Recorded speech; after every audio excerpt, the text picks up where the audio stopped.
ರಾತ್ರಿ 8 ಗಂಟೆಗೆ ಪ್ರಧಾನಿ ಮೋದಿ ಅವರು ಮಾತನಾಡ್ತಾರೆ. ಪಾಕಿಸ್ತಾನಕ್ಕೆ ಸಂದೇಶವನ್ನ ರವಾನಿಸ್ತಾರ ಈ ಭಾಷಣದಲ್ಲಿ. ತಂಟೆಕೋರ ಪಾಕಿಸ್ತಾನಕ್ಕೆ ಬಿಸಿ ಮುಟ್ಟಿಸಲಾಗುತ್ತಾ ಅನ್ನುವಂತಹ ಪ್ರಶ್ನೆ ಇದೆ. ಕುತೂಹಲವನ್ನ ಕೆರಳಿಸ್ತಾ ಇದೆ ಪ್ರಧಾನಿ ನರೇಂದ್ರ ಮೋದಿ ಅವರ ಭಾಷಣ. ಯಾವೆಲ್ಲ ಅಂಶಗಳನ್ನ ಅವರು ಉಲ್ಲೇಖ ಮಾಡಬಹುದು, ಯಾರಿಗೆ ಇದರಲ್ಲಿ ಚಡಿಯೇಟನ್ನ ಕೊಡಬಹುದು, ಮುಂದಿನ ದಿನಗಳಲ್ಲಿ ನಮ್ಮ ತಂಟೆಗೆ ಬಂದ್ರೆ ನಾವು ಇನ್ನಷ್ಟು ಉಗ್ರವಾಗಿ ಯಾವ ರೀತಿ ತಿರುಗೇಟನ್ನ ಕೊಡ್ತೀವಿ ಅನ್ನೋದರ ಬಗ್ಗೆ ಎಚ್ಚರಿಕೆಯನ್ನ ಪಾಕಿಸ್ತಾನಕ್ಕೆ ಏನು ಕೊಡಬಹುದು ಅನ್ನೋ ನಿರೀಕ್ಷೆ ಇದೆ. ಮತ್ತಷ್ಟು ಅಪ್ಡೇಟ್ಸ್ ಕೊಡ್ತಾರೆ ನಮ್ಮ ಪ್ರತಿನಿಧಿ ಪ್ರಕಾಶ್. ತಂಟೆಕೋರ ಪಾಕಿಸ್ತಾನಕ್ಕೆ ಯಾವ ಮೂಲಕವಾಗಿ ಚಾಟಿ ಬೀಸ್ತಾರೆ ಮೋದಿ ಈ ಮೂಲಕ ಇವತ್ತಿನ ಭಾಷಣದಲ್ಲಿ ಅನ್ನುವಂತಹ ಸಹಜ ನಿರೀಕ್ಷೆ ಇದೆ. ಅಫ್ಕೋರ್ಸ್ ಆಪರೇಷನ್ ಸಿಂಧೂರದ ಬಗ್ಗೆ ಮಾತನಾಡಿದ ಮೇಲೆ ಪಾಕಿಸ್ತಾನದ ಬಗ್ಗೆ ಮಾತನಾಡಲೇಬೇಕು. ಏನು ನಿರೀಕ್ಷೆ ಇಟ್ಕೋಬಹುದು? ಈಗಾಗಲೇ ಭಾರತದ DGMOಗಳ ಮೂಲಕವಾಗಿ ಕೂಡ ಸಾಕಷ್ಟು ಮಾಹಿತಿಯನ್ನು ಭಾರತದ ಪ್ರಧಾನಿಗಳು ಪಡೆದಿದ್ದಾರೆ.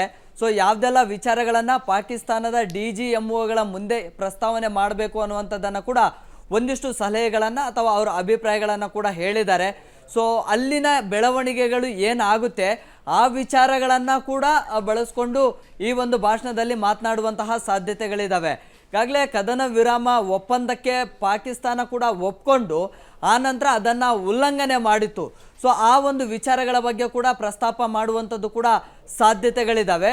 ಜೊತೆಗೆ ಯುದ್ಧ ಅಂದರೆ ಭಯೋತ್ಪಾದಕ ಕೃತ್ಯಗಳ ಬಗ್ಗೆ ಏನಾದರೂ ಪಾಕಿಸ್ತಾನ ಹಾಗೆ ಮುಂದುವರಿಸಿದ್ರೆ ಮುಂದಿನ ದಿನಗಳಲ್ಲಿ ನಾವು ಅದನ್ನು ಯುದ್ಧ ಅಂತಲೇ ನಾವು ಪರಿಗಣಿಸ್ತೀವಿ.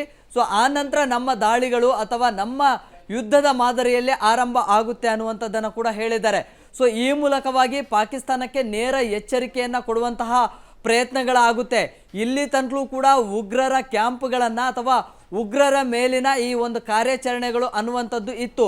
ಆದರೆ ಇನ್ನು ಮುಂದೆ ಏನಾದರೂ ಈ ರೀತಿಯ ದಾಳಿಗಳು ಆದರೆ ಈ ಒಂದು ಉಗ್ರರಿಗೆ ಮತ್ತು ಉಗ್ರರ ನೆಲೆಗಳಿಗೆ ನೆರವು ಮತ್ತು ಸಹಾಯ ಕೊಡ್ತಾ ಇದ್ದಂತಹ ಪಾಕಿಸ್ತಾನಕ್ಕೆ ಒಂದು ತೀಕ್ಷ್ಣವಾಗಿರುವಂತಹ ಉತ್ತರವನ್ನು ಕೊಡುವಂತಹ ಪ್ರಯತ್ನ ಈ ಒಂದು ಭಾಷಣದಲ್ಲಿ ಕೂಡ ಇರುತ್ತೆ ಅನ್ನುವಂಥದ್ದು ಕೂಡ ನಿರೀಕ್ಷೆ ಮಾಡಬಹುದು.